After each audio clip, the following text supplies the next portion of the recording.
युवकों से, एक हमारी बेटी भिवानी की बेटी कोमल पंवार, उनसे हमने बातचीत की। सुनिए बातचीत के अंश। तो मैं तो इसलिए फोन कर रहा हूँ कि आजकल लॉकडाउन में सबको हमने घर में रहने के लिए कहा हुआ है। आप घर से बाहर तो नहीं कहीं घूमते?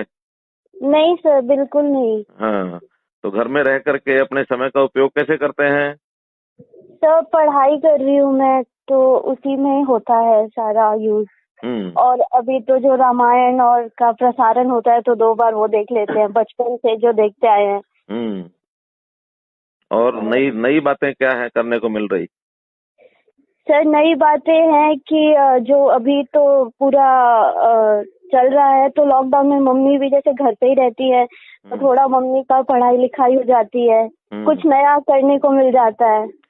बस वही। मुझे पता लगा कि आप मम्मी को भी पढ़ाती हैं।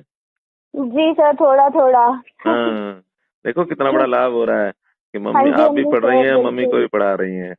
जी। देखा आपने किस प्रकार से बेटी कोमल पढ़ाई के साथ साथ रामायण से मनोरंजन भी करवाती हैं, और साथ ही अपने माताजी को अंग्रेजी सिखाती हैं।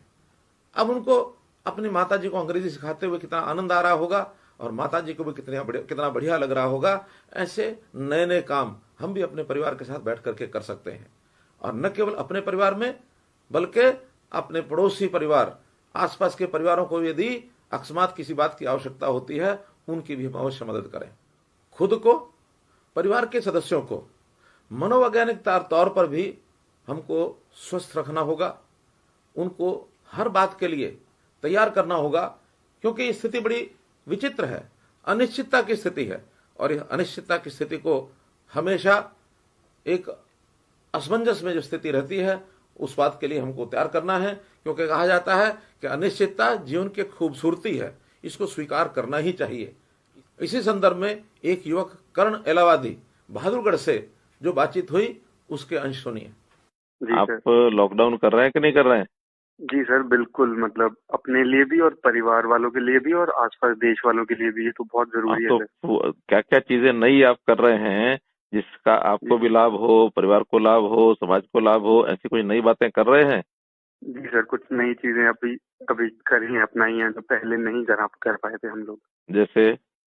जैसे कि सर, पहले अपने ही परिवार में उतनी ज्यादा कॉन्वर्जेशंस नहीं होती थी कि जीवन में क्या चल रहा है, किस तरह की सोच है, अभी जो हम देश के लिए इस समय पर क्या कर सकते हैं, तो वो नई चीजें आपस में घर में ही बातें होनी शुरू हो गई। और पहले फोन पे बात करते थे आपस में उस तरह से, मगर अब जब एक कमरे में बैठते हैं, भले वो रामायण या महाभारत देखने के बहाने भी बैठते हो, तो भी जितनी ज्यादा से ज्यादा बातें होती हैं। उसी तरह से पहले घर में ज्यादातर काम केवल मेरी माँ को करना पड़ता था, लेकिन अब हमने सोचा कि ऐसा अब नहीं है, नया समाज है, नया जिस तरह से हम प्रगति कर रहे हैं, उसी तरह से क्यों ना मैं, मेरा भाई, मेरे पिताजी, हम लोग भी हाथ बटाएं। युवाओं में एक धारणा और होती है कि हम तो युवा हैं, इम्यूनिटी पावर हमारे अंदर बहुत मजबूत है, वायरस हमारा क्या बिगाड़ेगा। इस गलत फहमी में न रहें, क्योंकि कहा जाता है कि खतरे को न स्वीकारना ये अपने आप में एक नया खतरा होता है। मन में हमारे बहुत नए नए विचार भी आएंगे।